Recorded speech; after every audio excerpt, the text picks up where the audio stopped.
جب بھی میں آسمان کی طرف دیکھتا ہوں تو آخر یہ سوچ میرے ذہن میں آتی ہے کہ ہماری کائنات کا مستقبل کیا ہوگا۔ کیا ہماری کائنات ہمیشہ کے لیے سرد اور خاموش خلا میں پھیلتی رہے گی، یا اس عظیم داستان کی کوئی آخری ڈرامائی منظر ابھی باقی ہے؟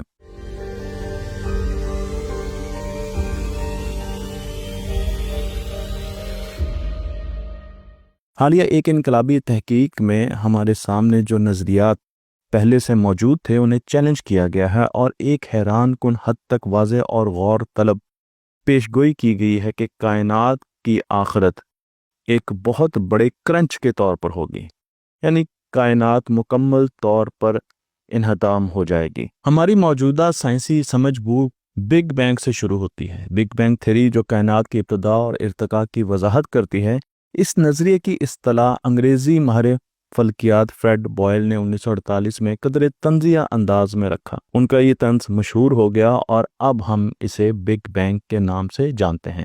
اس خیال کی بنیاد 1920 کی دہائی میں بیلجیم کے ایک پادری اور ماہر طبیعیات جارج لومائر نے رکھی، جنہوں نے یہ نظریہ پیش کیا کہ کائنات ایک ابتدائی ایٹم سے شروع ہوئی ہے۔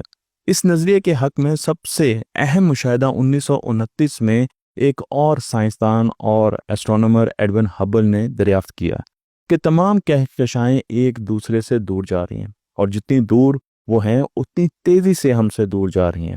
اس دریافت نے اس بات کو یقینی بنا دیا کہ کائنات بھی پھیل رہی ہے۔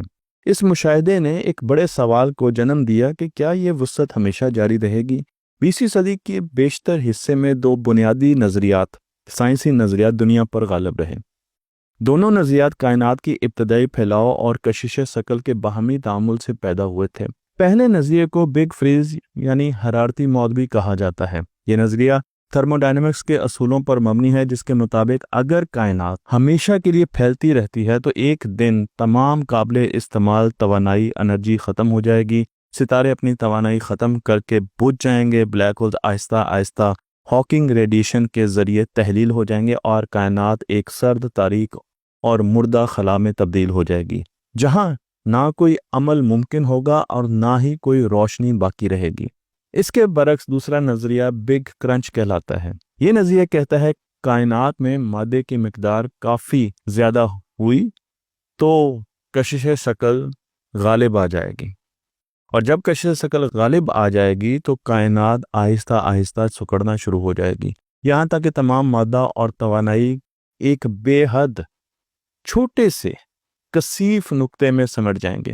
بالکل ایک الٹا بگ بینگ ہونے جا رہا ہے۔ جس طریقے سے بگ بینگ میں کائنات بڑھی، اسی طریقے سے اگر ایک فلم کو دوبارہ ریورس میں چلایا جائے تو کائنات ایک چھوٹے سے نقطے میں سمٹنے جا رہی ہے۔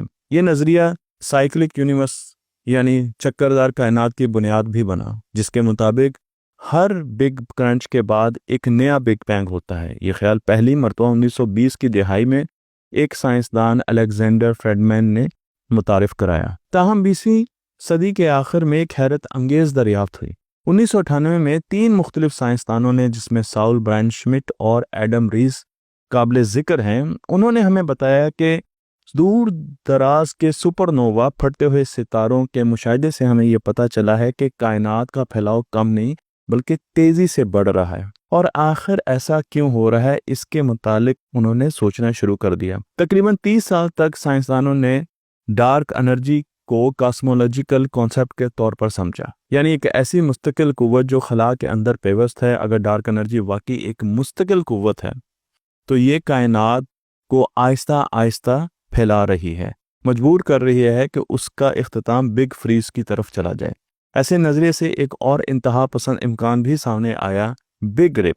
اگر ڈارک انرجی وقت کے ساتھ ساتھ بڑھتی جاتی ہے، جیسا کہ فینٹم انرجی میں ہوتا ہے، تو ایک دن یہ اتنی طاقتور ہو جائے گی کہ کہکشاؤں، ستاروں، سیاروں، یہاں تک کہ ایٹمز اسپیس ٹائم کو بھی چار کر کے رکھ دیں گے۔ میں آپ کو یہاں پر تصویر میں بھی یہ تینوں مختلف قسم کے کائنات کے مستقبل دکھا رہا ہوں، جہاں پر بگ کرنچ بھی آپ کو نظر آ رہا ہے اور باقی 2 مستقبل بھی آپ کو نظر آ رہے ہیں۔ لیکن سائنس میں کبھی بھی کسی بات کو آخری مہر نہیں لگتی، نئی تحقیق سامنے آتی رہتی ہیں اور ہمارے ماڈلز اپ ڈیٹ ہوتے رہتے ہیں، پرانے نظریات کو چیلنج کیا جاتا رہا ہے۔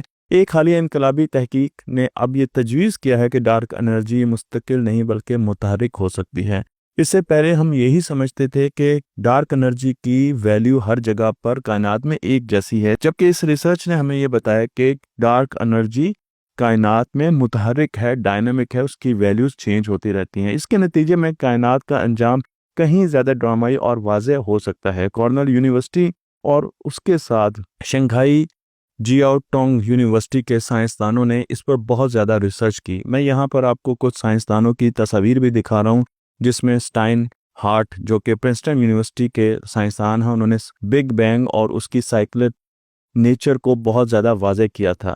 لیکن ان کے ساتھ ڈاکٹر زی زیان اور اس کے ساتھ کچھ اور چائنیز سائنسدانوں نے بھی اس ریسرچ میں حصہ لیا ہے۔ انہوں نے جو ڈیٹا اکٹھا کیا ہے وہ ڈارک انرجی سروے سے اکٹھا کیا ہے اور ڈارک انرجی اسپیکٹروسکوپک انسٹرومنٹ DESI جیسے بڑے منصوبوں سے ڈیٹا حاصل کیا گیا ہے، اس کو اینالائز کیا گیا ہے، اور ان کے مطابق ہماری کائنات کا انجام ایک بگ کرنچ کے طور پہ، یعنی کائنات واپس سکڑے گی۔ جس طریقے سے کائنات پھیل رہی ہے اسی طریقے سے واپس سکڑے گی۔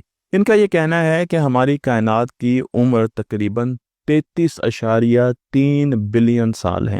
33.3 بلین سال میں تقریباً 13.7 بلین سال ہم گزار چکے ہیں، تو باقی جو عمر کائنات کی رہتی ہے، جس کے حساب سے ابھی 20 ارب سال باقی ہیں، اس میں کائنات پھیلے گی بھی اور پھر سکڑ کر ایک ذرے میں مقید ہو جائے گی۔ یہ محض معمولی تصحیح نہیں ہے بلکہ ایک بنیادی تبدیلی ہے جس میں بگ کرنچ کو ایک نئی سائنسی زاویے سے دیکھا گیا ہے۔ اس نظریے کی بنیادی ستون ڈارک انرجی ہے۔ ڈارک انرجی کی بھی نئی تشریح آ گئی ہے، جسے میں نے آپ کو بتایا کہ پہلے ہم ڈارک انرجی کو اسٹیٹک سمجھتے تھے، لیکن اب بتایا گیا ہے کہ اس ماڈل میں ایک مفروضی پارٹیکل جسے ایکزیون کہا جاتا ہے بہت زیادہ اہم ہے۔ ایک انتہائی ہلکا ذرہ جو پوری کائنات میں پھیلا ہوا ہے، اور کہا جاتا ہے کہ ڈارک انرجی کا سورس یہی پارٹیکل ہے۔ میں آپ کو یہ بھی بتاتا چلوں کہ یہ بھی تصور کیا گیا ہے کہ ایکسیون ایک فیلڈ کو شکل دیتا ہے جو کہ کائنات میں موجود ہے، اور جیسے جیسے کائنات پھیلتی جا رہی ہے یہ فیلڈ ہلتا ہے، بدلتا ہے، ارتعاش کرتا ہے، وائبریٹ کرتا ہے اور توانائی کے مقدار میں تبدیلی کرتا ہے۔ آپ یہ تصویر دیکھ سکتے ہیں جس میں آپ میں کو اس فیلڈ کی چینج ہوتے ہوئے مختلف کنڈیشنز دکھائی گئی ہیں۔ اس کے ساتھ ساتھ سائنسدانوں نے ایک اور عنصر کو بھی شامل کیا۔ ایکزیون کے ساتھ منفی کاسمولوجیکل کانسٹنٹ کو بھی ان ایکویشنز میں شامل کیا گیا۔